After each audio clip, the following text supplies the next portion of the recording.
Welcome to the Fertility and Pregnancy After Weight Loss Surgery panel. My name is Narissa Stewart. I'm going to be your host today, and I'm joined with Dr. Rachel Humphrey and also the Rochelle Monique. So we are going to talk to you about pregnancy, obviously, after weight loss surgery. For those that don't know who I am, I'm Rissa Recharged on Instagram. I had VSG in July of 2019. My husband and I had it about a week apart. And then we were loving life, living life, traveling all over during the pandemic. Went to Tulum and came back pregnant. So super surprise to us. We actually have 5 kids. Harrison is our 5th. And we thought we were done. We have a 7-year-old, so we really thought we were done. But as you all know, VSG creates sort of a great incubator for kids. So we're super blessed to have Harrison in our lives and excited to be with you today. And I'm gonna pass it over to Dr. Humphrey to introduce herself, followed by Rochelle. Hi, my name is Dr. Rachel Humphrey. I'm what's called a high-risk pregnancy specialist, which means that I did training in obstetrics and gynecology back in the 90s, and then afterwards did a 3-year fellowship that helped me specialize in medical challenges in pregnancy, moms that have issues like diabetes, hypertension, and those kinds of issues. And then I came back to Orlando in 2004 and have been doing high-risk care ever since. When I'm not at the office, I'm at home. I have 2 teenagers, a 15 and 19-year-old still at home, and a 24-year-old out in grad school. So, hello everybody, I am Rochelle, and wow, I have triplets. So I had weight loss surgery in 2016. So I'm 6 years out, and like Rissa, I wasn't thinking about having any babies, just living life, and I have twins as well. They're 19 years old. So I definitely wasn't thinking about having any more kids, and went to the doctor. My husband was actually in the hospital. He had a really bad accident, and he was in the hospital for a few months. And while he was in the hospital, I found out I was pregnant. And I went to the doctor, and I'm like, okay, it's gonna be one. I had twins, so it's gonna be one baby. And they do the sonogram. She's like, oh, it's twins. And I was like, okay, I can deal with that. And then she said, oh no, wait a minute. I see 3. I said, you're lying. You are lying. And indeed it was. It was all natural. Weight loss surgery did it for me. And I have 7 kids total, 5 from me and 2 step-kids. So we have a beautiful big family. Excellent. So I have just a few questions, but I really want this to be an open discussion with all of you because we realize this is a very personal topic, right? And we understand that a lot of people have weight loss surgery with the hope of having kids. So we know the stories, we've heard them. So we want to make sure that we have a lot of time for questions. So be thinking of them. We have a mic in the middle of the room, and we'll get to that in a second. But really quick, Dr. Humphrey, how often do you see bariatric patients in your practice? And kind of what does that look like, from a high-risk perspective? I'm so glad that you asked. So it's interesting. We see bariatric patients in our practice. They do get referred to us. They are considered a quote-unquote high-risk pregnancy because there are a couple things we like to keep an eye out on, especially watching out for anemia and nutrient deficiencies. In those pregnancies, we see probably about a patient a week. But it's interesting because then the second question part to that is how often do we see people who are candidates for bariatric surgery but actually pregnant? And I would say about 1 out of every 5 of our patients actually are candidates. So anyone that has a weight height calculation or BMI over 30 is going to end up in our office anyway. And really that's the bare minimum for bariatric surgery. And so if you have bariatric surgery, you go, gosh darn it, I have to see that high-risk doctor. But if you don't have bariatric surgery and your weight height calculation is over 30, you're going to see us as well. And it's actually the same number of visits, but you're going to have more complications during the pregnancy. Thank you for that. And I didn't realize that. So that's great information. Rochelle, can you talk to us a little bit about sort of what was that feeling and emotion just thinking about, man, I've worked so hard after bariatric surgery and now I'm having babies. Did you go through anything like that? I did. At first, I was really excited because I had got a little smaller than I wanted to be. And so I was like, yes, I get to gain a little bit weight. I get to, get my curves back. And so then I started to gain the weight. And I was like, whoa, wait a minute. It's getting too much. And she was like, oh, we only want you to lose gain 60 pounds. I was like, okay. And then it was 80. And I was like, oh my God. And I was so swollen. I don't know if you guys saw me. And I was like, this is uncomfortable. Am I going to lose this? I was so scared. I was crying, my emotions every day. It was a tear. I was like, you're going to be okay. I promise you. It was just a lot because you work so hard. 6 years doing my thing. And then you go way above what you wanted to. And I'm like, am I going to be able to lose this? So that started, okay, well, let me get my people involved. I created we're going to snap back. And then I dropped the weight and then it disappeared. But it's a very emotional thing. And also because I didn't know if I was going to be able to feed all of my babies. I was like, I can't even eat enough for myself. So it was just an emotional roller coaster. You brought up several good points. One, I was the same way. Every time I went to the doctor's office, I was like, your scale isn't right. Like that's not it. That's not what my scale at home says. Something's wrong. I'm dressed. I got clothes on. This is not right.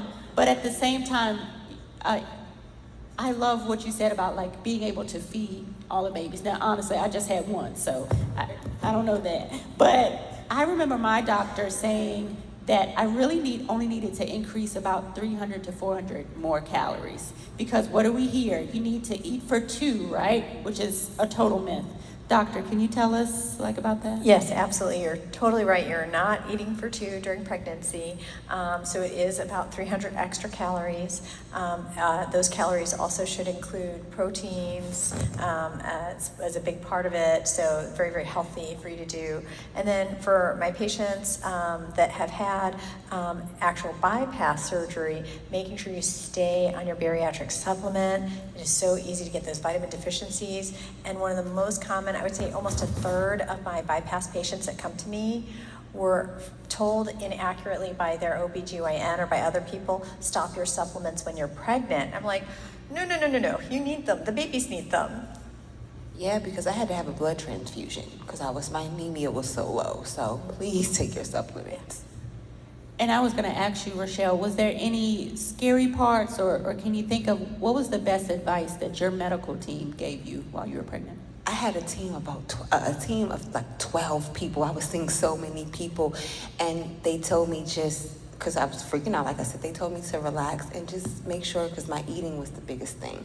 They just make sure you're eating healthy. Make sure, don't worry about trying to feed all 3, eat for 3 for you and them. So just eat for you and calm down, because I was stressed out. So yeah, and the scary thing wasn't while I was pregnant, it was after I had the babies. So after I had them, only 2 of the babies were home for the NICU, and I was going to see the other baby, and I went to McDonald's, and I blacked out, and I woke up in the hospital, and it was, what's it called, postpartum preeclampsia, and so I ended up, blood pressure was 200, and so I don't even know how that happened. So that was the most scariest part for me. I still don't know why it happened.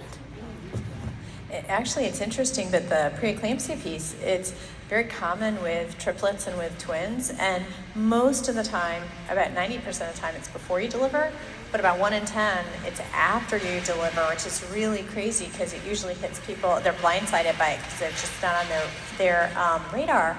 And what's interesting is the majority of my patients that have had bariatric surgeries, bariatric procedures, whether it's a sleeve or an actual bypass, they're still at some increased risk for preeclampsia. And that's oftentimes because they'll be a little bit older, which you've lived enough time to get to bypass surgery and then to recover from it, because we really want you to delay that pregnancy by at least a year after your surgery before getting pregnant. That puts you at risk for preeclampsia. And then if you're lost the weight but still have, let's say you've gone from a body mass index or BMI of 50 down to 30, well, if it's 30 or higher, you're still at higher risk for preeclampsia. There is something we can do to decrease your chance of preeclampsia. So this is one of the more common things that I see in my office that I have to kind of, talk to potentially the bariatric surgeons or that kind of thing to make sure. But you can take a mini dose of aspirin We call that 81 milligrams of aspirin. It's low dose. So you were on that. And I see all the time, I'll say to the patients, literally, I saw a patient this week, pregnant with twins. So because of twins, she was at high risk for preeclampsia. And I said, oh, you need to take a low dose aspirin. She said, I can't, I had bypass. I said, actually, where'd you have your bypass? And she had it here with Advent Health. And I said, I know all the doctors at Advent Health, they will tell you a mini dose of aspirin is fine. So you can't go around taking full dose aspirin regularly, I'm sure.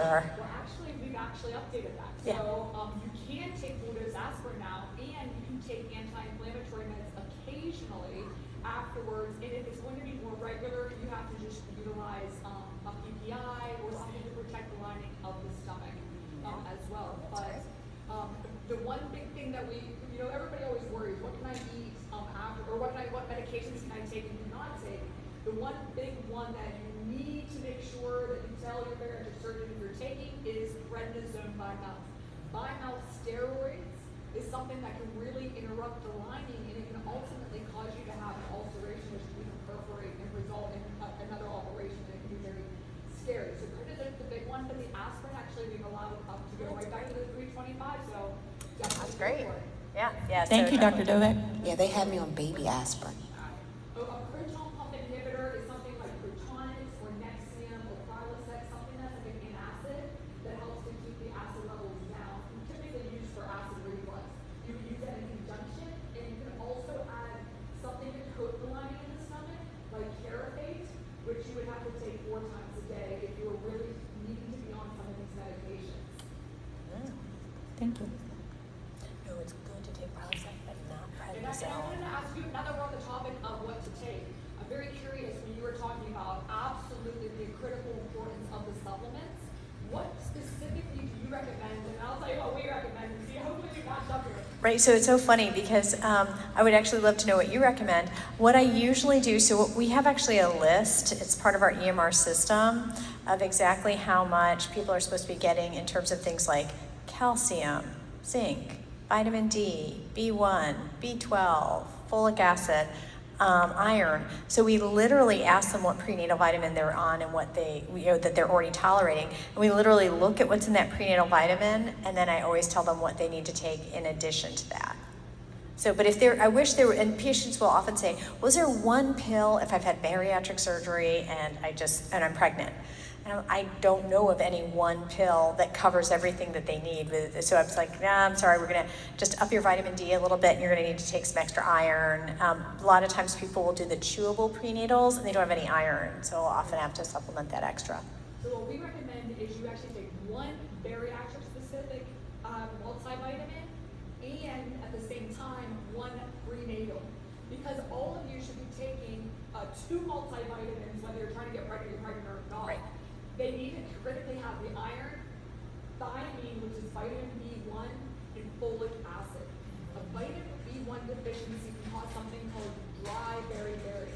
Dry beriberi can result in permanent neurological damage, where you can have in extreme cases numbness and tingling, which would result in you losing your ability to walk and ambulate.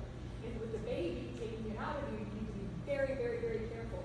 So like we just heard, you do check your vitamin levels more regularly when you're pregnant. We're looking for those key things. Vitamin D is almost always low. In addition, all patients, no matter what, should be taking calcium citrate. This is citrate, it's not carbonate, it's not gluconate, it's not phosphate, it is calcium citrate. 3 different times a day, separating the multivitamin with the iron by at least 2 hours from dose number 1 of 3 of the calcium, by at least 2 hours from dose number 2 of 3, and at least 2 hours from dose number 3 of 3. Because if you want to get really dorky here, in the chemistry of it, calcium and iron are divalent cations, meaning they're like Fe2+, Ca2+. They compete for absorption in the first part of the small intestine. And this is not to overwhelm you, but to know that there is a critically important what they have, what the right vitamins are, and how you take them. If you take them at the same time, you just wasted your time. They cancel each other out, and you need to be very, very important that you know that.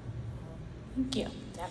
I think this is a perfect segue to take some of your questions.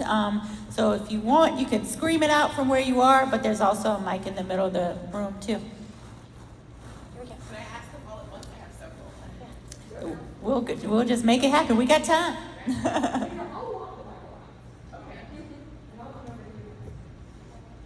right, here we go. Hi, I'm Jess. Okay, so my first question is, can you still qualify for a home or water birth after bariatric surgery? For A home or water birth after bariatric surgery? That's a great question, and it actually depends. So bariatric surgery really does not affect your candidacy at all. There are a lot of other hoops you have to jump through. So you definitely want to talk to a birthing center and find out what all those hoops are. And I'll just share, I think Rochelle and I both had C-sections. Obviously, we understand with Rochelle. I had a C-section, emergency C-section with my 7-year-old. So it was recommended that I do a C-section with my newborn. And I still wanted to go natural, but as we were progressing after my water broke, they kept seeing with every contraction that his heart rate was dipping. So they decided to go ahead and do a C-section, and it turned out his umbilical cord was wrapped around twice and had 2 knots in it as well. So it ended up being the right decision to do C-section. So at the end of the day, I think you just have to listen and have a plan B, an emergency plan, just in case.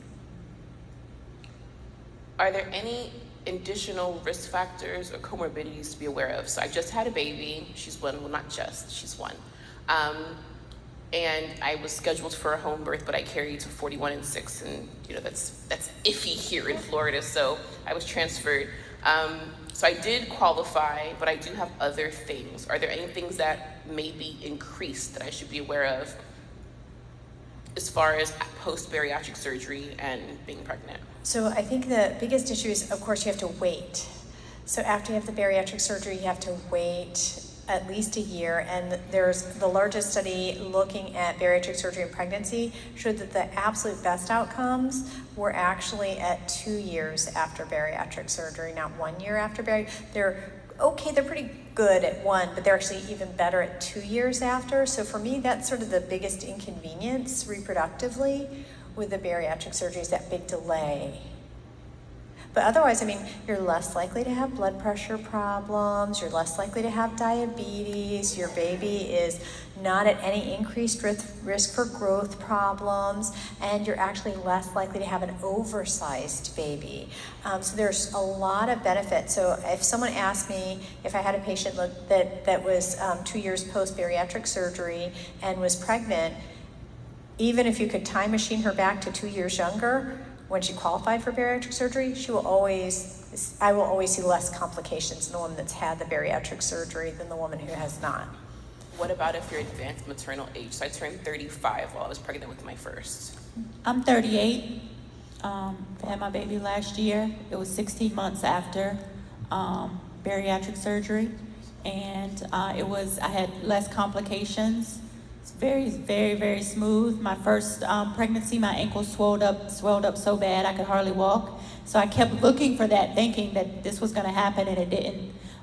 So it was very, very smooth. I barely had morning sickness, and then afterwards, I was back to my lowest weight 3 weeks after delivery. Yeah, and I would say also advanced maternal age means nothing to me except for that you're even more likely to be diabetic and hypertensive if you haven't had bariatric surgery and you're over age 35 than if you've had the bariatric surgery. So I still would say the age doesn't matter. Yeah, I'm 40. So, and like Arissa, 3 weeks later, I was like, okay, I'm back. So it's a totally different pregnancy, no morning sickness. Granted, I did swell up really bad, but of course I had 3. So, but other than that, it was so different from the twins. It was so smooth, no issues. It was just a better pregnancy. What about PCOS, pregnancy, and secondary infertility? So I have 1 baby, and we weren't supposed to be able to have a baby, but we want to have another. But I also want to live to have another, so I got to figure out all the numbers. Does bariatric surgery decrease secondary infertility, like my ability to then have a second child? Oh yeah. Look at these 2. They weren't even trying to get pregnant. They got pregnant.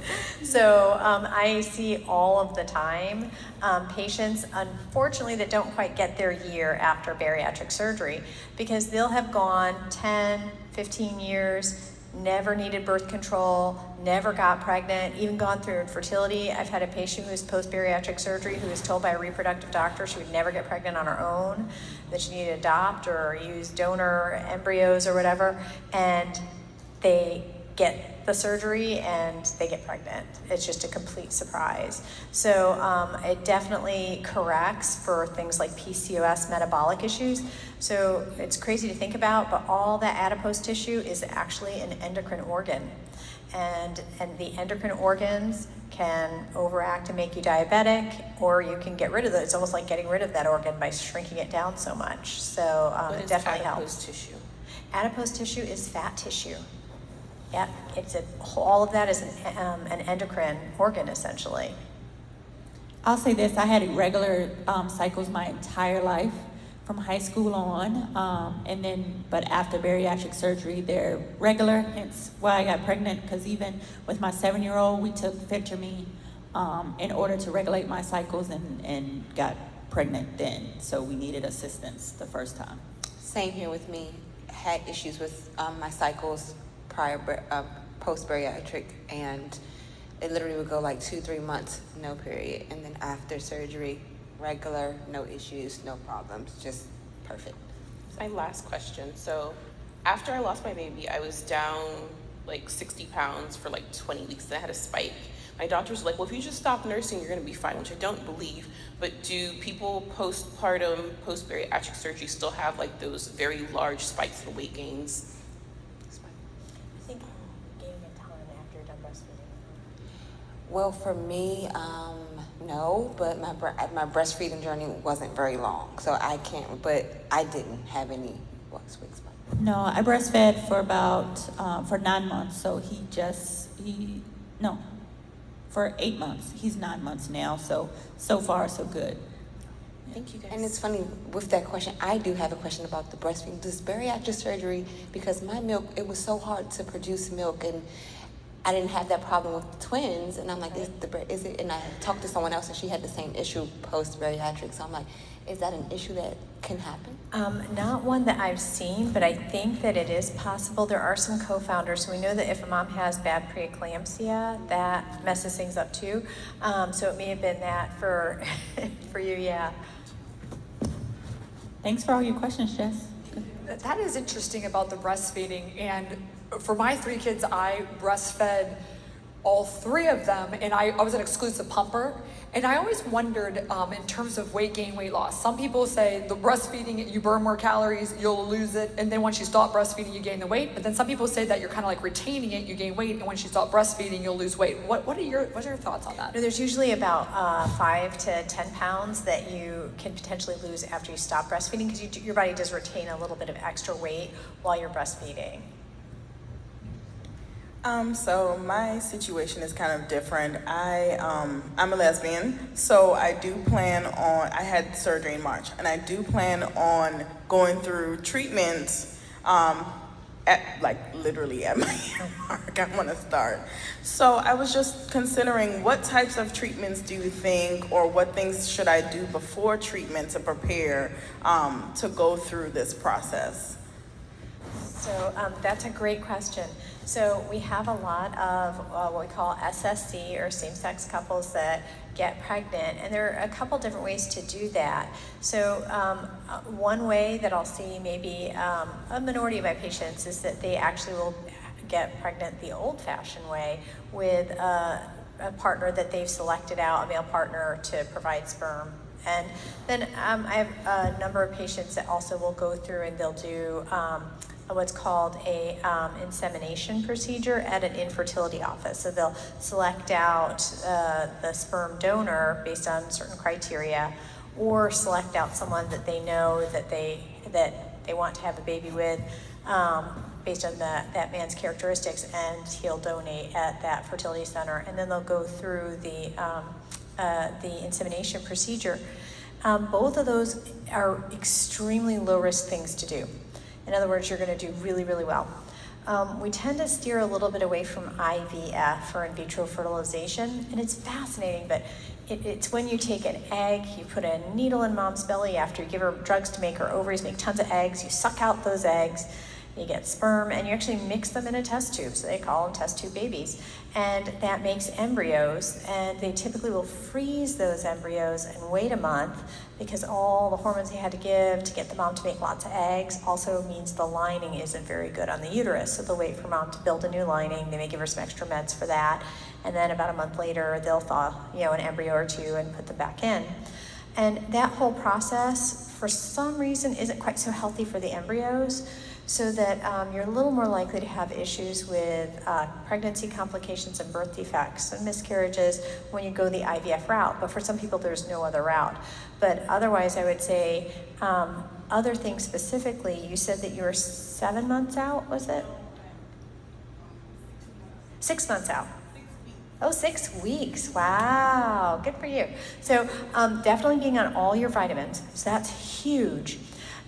When they look at studies about people who have, and I've taken care of a number of patients who have not been a year out at least, they're still losing a lot of weight, or they might have plateaued even at 9 months or at 8 months and then gotten pregnant, but their, what we call micronutrients are low. They don't even know that they're low, but they're low. Your body's got to sort of build back things with funny names like zinc and that.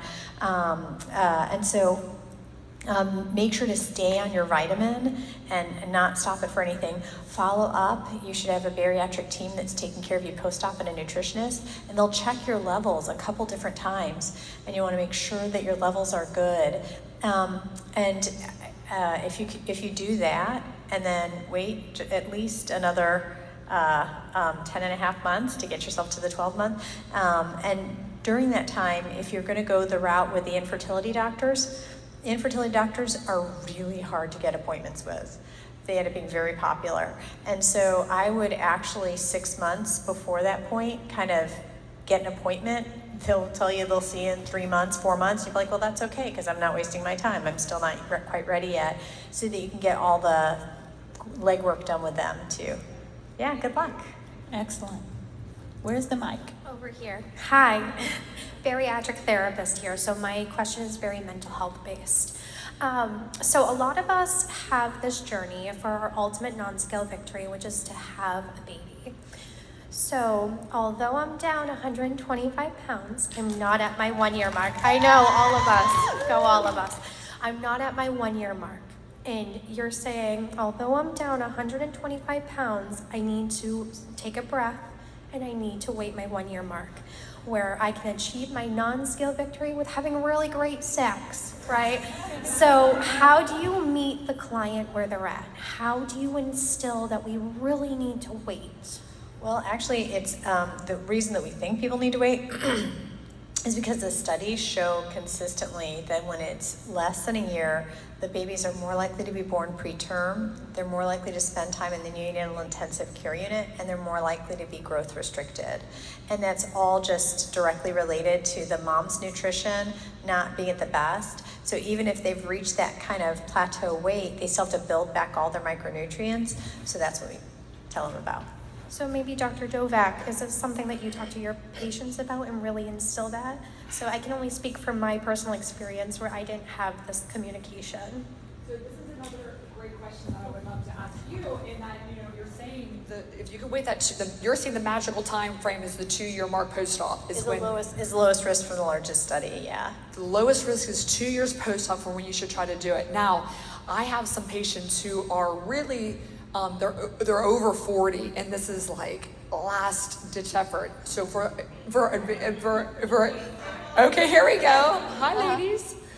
So what do I tell this is my patient. What do I tell her? Can I say, if you get pregnant in 6 months, I mean, of course it's okay, but what should I advise that? Right, so definitely at least a year. And so 2 years is optimal, but 1 year is really necessary because the whole hope is to have a healthy baby. Now let's talk about why we talk about age in terms of pregnancy. And there are really two reasons that we talk about that maternal clock. The first is actually about Down syndrome and chromosomal disorders and the risk of chromosomal disorders. And I always like to let people know that, yeah, the risk goes up as you get older. The risk when you're 35 is about 1 in 250. That's when you're 35 years old, for having specifically a baby with Down syndrome.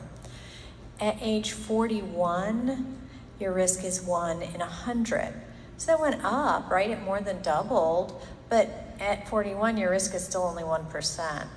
And interestingly, risk goes up a little more quickly towards as you get older than that. So by the time you're 45, your risk is 4%. Now, that also means that you've got a 96% chance of not having Down syndrome. So that's one thing. So I try to let my moms know that like they feel a lot of pressure, but in terms of like Down syndrome, well, the risk does go up, but it's still really uncommon even when you're 45.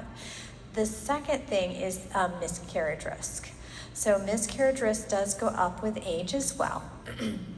The miscarriage risk is actually, it's kind of interesting, but people are really bad at reproducing. So if we take the miscarriage risk for people under age 35, 1 in 5 pregnancies ends in miscarriage. So it's actually really high. Sometimes people don't even know they were pregnant and they end up miscarrying. So that's a 20% miscarriage rate. When you're over age 40, it's about a 40% miscarriage rate. So that's a much bigger concern than the Down syndrome side of things. And then there's fertility. Exactly. Yeah, fertility, it's very hard to estimate because it's an individual number. If you want to know if you're really under the gun with fertility, you see a reproductive doctor and get them to test hormones that test your ovarian reserve. So you have the most eggs that you're ever going to have in your body when you're a fetus at 5 months in your mom's belly. And from that point on, you're just losing eggs as you go through. And once all the eggs are gone, typically you go through menopause, and that's in your late 40s or early 50s. I've had moms that got pregnant spontaneously, not expecting it, at 49 years of age, at 45 years of age. I see it regularly because they all end up coming to me. So it's certainly not automatically you need fertility treatments when you're 40, and I've seen lots of moms in their early 30s that needed fertility treatments because of advanced ovarian aging and poor ovarian reserve. So I would just go out and see a reproductive endocrinologist to get that testing done, because you may find out at 40 that bariatric surgery or no, you have really no eggs left. You're really going through that menopause early, and then that would be something you'd want to know about and maybe figure out how to expedite getting pregnant or saving some eggs for later on if there are only a few left, versus if they say, oh my gosh, you're fine, you've got lots of eggs to go, and then it's not as much of a rush. Yeah.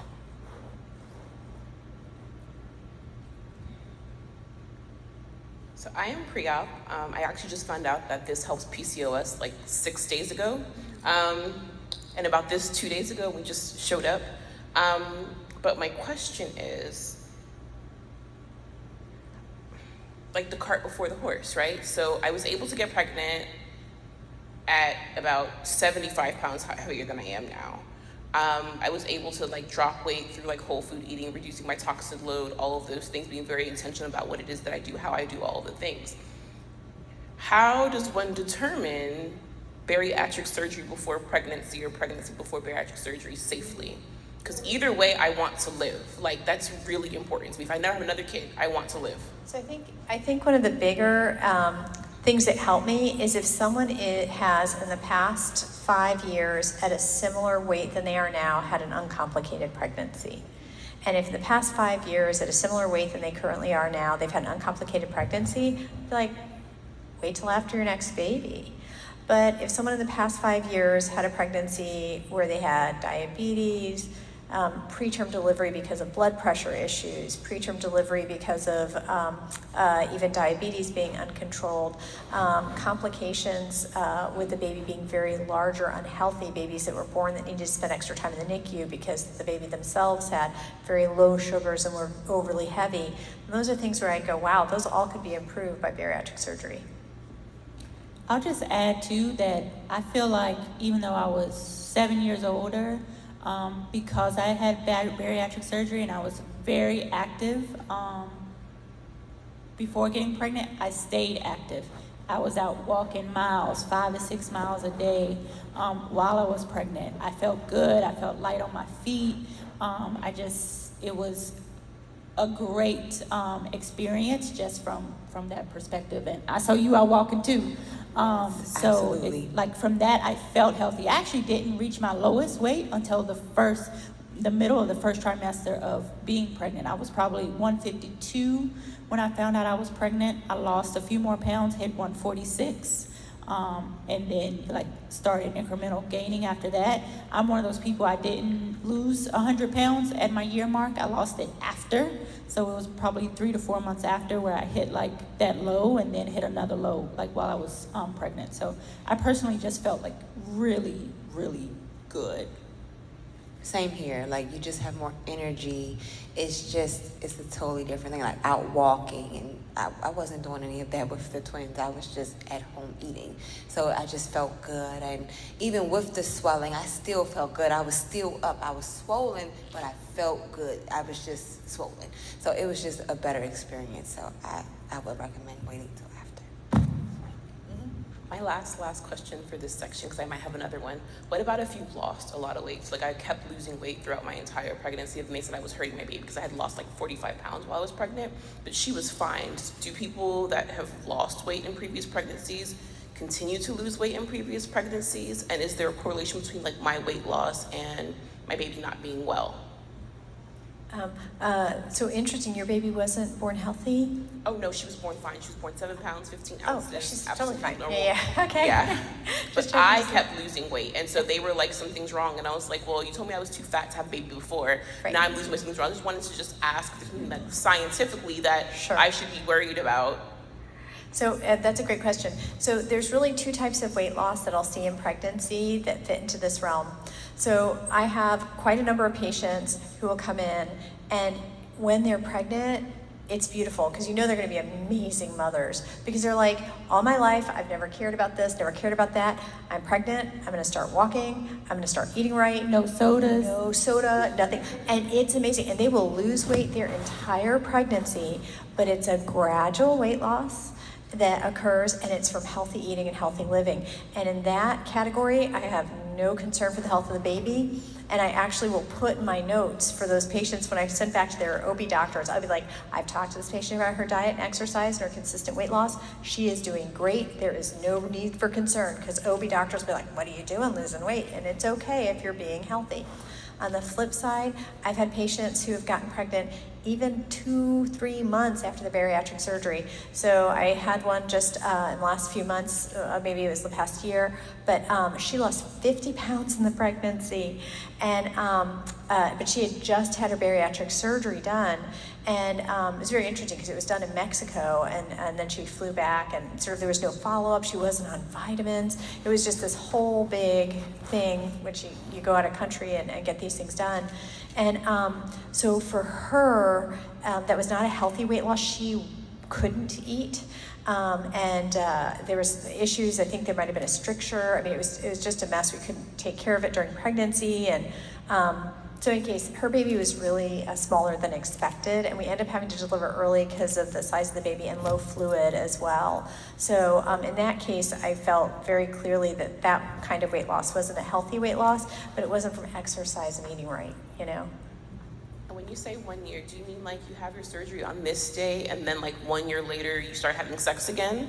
Or like, I'm just trying to figure it out because I'm married and we're happily married, so I got questions. Life is short. Have lots of sex. Yeah, you just have to be protected or use some sort of backup birth control. Yeah. So they usually say best you have to, like, there's some interesting debate on whether oral birth control might be the best way to go, and a lot of times, like what ACOG says, is use a progesterone-based birth control, like the every 3-month shot or the implant or an IUD, a progesterone-based IUD, to avoid pregnancy until the year mark or beyond.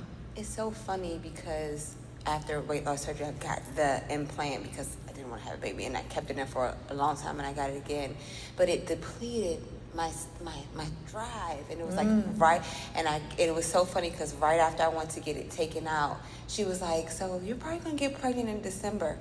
I got pregnant in December. Yes, yeah, and that's important. So sometimes what I'll tell people is do the progesterone shot first before doing the implant, because the shot only lasts for 3 months, and I would say 70% of people on the progesterone, they're happy, they do well, but about 30% will actually have problems with hair growth or tender breasts or mood swings or low libido. So you want to know that before you stick it in your arm for 5 years. Great question. Well, great comment, and a question that I have is, I was always concerned with birth control and weight gain.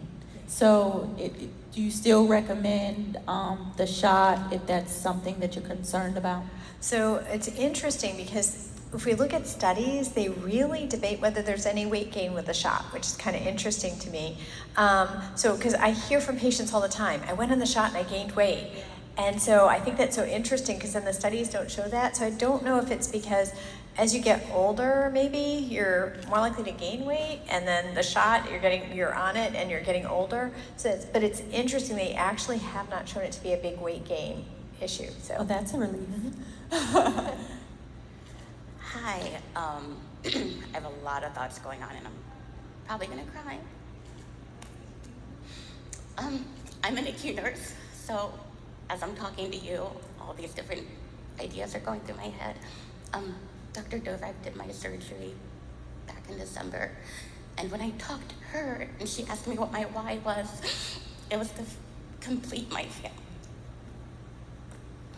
That's all I want, but I'm 42, and it's terrifying me to hear that I have to wait another year, because I had an infertility doctor tell me like 3 years ago to get the surgery. And I was like, no, I got this, I can do it on my own. I couldn't. Dr. Dovek helped me, she gave me that tool to do it. So I just want to know, like, what kind of things do you do, like, when you're following somebody like me who's way advanced maternal age, you know, and just, like, what kind of things do you do to ensure that you're following the mom and the baby, you know, not appropriately, but just to make sure things are going well? Because right now I'm feeling a lot of guilt right now for waiting so long to make this happen. And every day, well, not every day, but my daughter, who's 7, is always asking me, Mommy, is your tummy ready for my baby sister? So I'm just afraid that I've waited too long. Can I give you some encouragement really quick? So I have a friend and her cousin is 47. And she was a big woman. She was like 425 pounds. And she got weight loss surgery just to have babies. She is pregnant at 47. It can happen. It can definitely happen. She's pregnant now at 47. No fertility, all naturally, and she tried for years and she couldn't get pregnant. She had surgery, she waited her year, and just got pregnant. So I just want to give you some encouragement and say, it can happen. It's never too late. And I think the miracle of weight loss surgery is that it puts you in a position that your body is healthier than it's ever been before, or maybe since you've been a teen. So it really just creates that ground, and plus you're doing all the right things.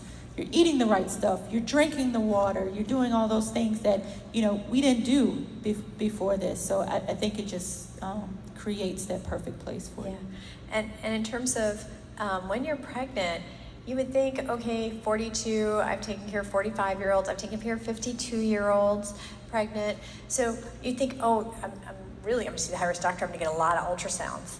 Yeah, you get 3 ultrasounds because it's actually not that exciting to us. It happens to a lot of people. And the 3 ultrasounds you get are at about 12 weeks, and we do an early anatomy scan, and we look at the skin fold on the back of the neck, and that's pretty basic. And then you get a 20-week ultrasound for us to check head to toe when the baby's just about 12 ounces, make sure everything's fine. And then you get an ultrasound at 32 weeks, which is at the end of the pregnancy, 32, 34, check the growth on the baby. That's if you've had bariatric surgery. If you haven't had bariatric surgery, we get the same 3 ultrasounds. At the end of the pregnancy, when moms are in their 40s will ask the OB doctor to monitor the baby's health and oxygen status with a prolonged monitoring where they listen to the heartbeat for 20 minutes in the doctor's office weekly, starting at about 37 weeks pregnant, very, very end of the pregnancy. And that's It's so boring. Yeah, it's very boring. Yeah, I say that. I was like, they would call it the very boring test, but people wouldn't go, so they call it the non-stress test. It's code for really boring. And then that's it. So, you know, I mean, really, it's not any different whether you've had the surgery or not. And in terms of, you know, I think that if we took a woman who was, let's say, 24 and pregnant, she wouldn't technically get the scan in the third trimester for growth. So, I mean, and she wouldn't get the monitoring after 37 weeks. So really, your waiting has not resulted in anything that's dire or emergent or needs actually a ton of monitoring. You got this. It's watch. Trust me. Hi.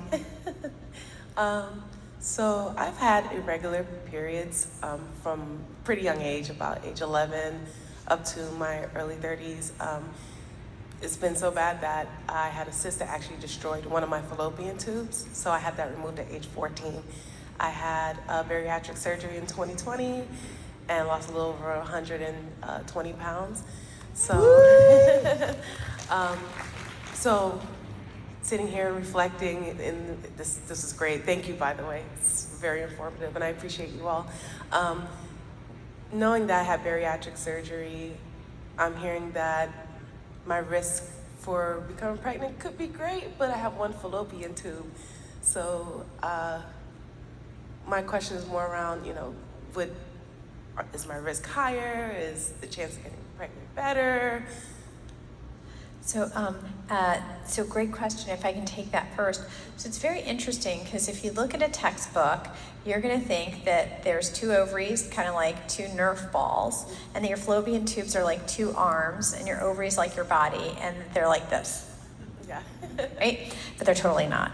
So if you go in surgically and just take a look in the belly, what you're going to see is the uterus is sitting there in the middle, and the fallopian tubes flap behind the uterus and lay side by side, with the ovaries just barely off to the left and right, kind of like that. So when you ovulate, there's this fluid that's sort of around in the bottom, and the fallopian tubes have these fimbriae for picking up the egg. But since there's only one fallopian tube, it will always pick up the egg. Whether it's an egg from the left or an egg from the right, you can get pregnant every single month with only one tube. But if you've had challenges where you feel like you're trying and things aren't happening as quick as they should, it's not unusual for a tube to be blocked, especially if you had something going on that injured one tube. So it's very interesting because they can do a dye test, very simple, where they inject dye up into your uterus in a radiology center and see if the dye comes out through the tube. And the funny thing is that procedure, which we call a hysterosalpingogram or HSG, sometimes it actually opens the tube because they're kind of pushing the dye under pressure. So I have seen countless pregnancies that occurred 1 or 2 months after a hysterosalpingogram to see if the tubes were fine, which a regular OB office can do. Ooh, didn't know about that. Thank you. Please. Okay, so I'm 41, and so that's why I'm at this table, and because we're the wonderful ladies of 40. And I actually did have the SSG, and one of my tubes was blocked, and they were able to unblock it, so that was good news. But my question really is, like, the whole reason I'm going to go through weight loss surgery on June 16th is so that I can have some babies. And so I'm just curious to know how soon after, I'm not going to get pregnant until a year, I learned that today, but how soon after the surgery does your fertility increase? Is it almost immediate, or is it gradual, and then, like, I heard you say 2 to 3 months or some gals, so. Before the doctor answers, I can tell you I have folks in my Instagram box that are like, it's been 8 weeks since I had bariatric surgery, please help. I'm like, go talk to a doctor. Wow. So I do get it all the time of, like, you know, a couple months, 6 months, 8 months of folks, you know, saying that they got pregnant after surgery. Yeah. So I will say also that I've had several patients that were prepping for bariatric surgery. So they're going through with the nutritionist and the person for exercise, and boom. I mean, have you seen this? All the time. We said, you gotta leave, man, you're pregnant. All the time, all the time. So I've seen it within, like you said, weeks or a month or two, and I think it's partly because of what's happening right before the surgery too. It can happen, yeah. Seeing it happen, like, Okay, thank you. I've just been curious. Thank you. I have a question for the other end of the spectrum. So when do you see a fertility specialist after bariatrics if it hasn't happened yet? Oh, not to everybody. Oh, sorry. Hi, everybody. On the other end of the spectrum, when do you start seeing a fertility specialist if it hasn't happened after your 1 year mark? If you hit a year and start trying, oh sure, if you hit a year and start trying, but your periods aren't regular, then you see a fertility specialist right away because your periods aren't regular. Otherwise, if your periods are regular and you've had a previous baby, it's 6 months of trying before seeing a fertility specialist. If you've never had a baby, it takes a little longer. So if you've never had a baby and you start trying, it's a year. Having said that, I would always call the fertility doctor's office 2 to 3 months before you expect to be seen. Excellent.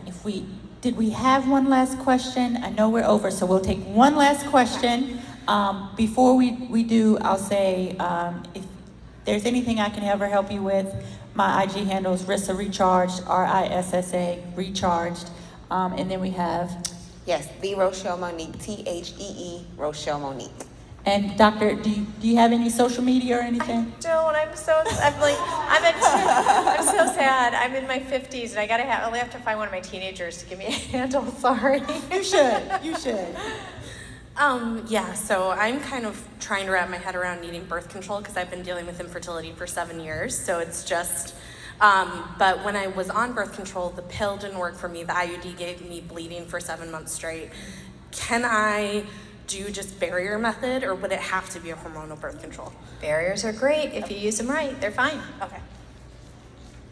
Beautiful. Well, thank you all so much. Thank you, Rochelle. Thank you, Dr. Humphrey. Thank you.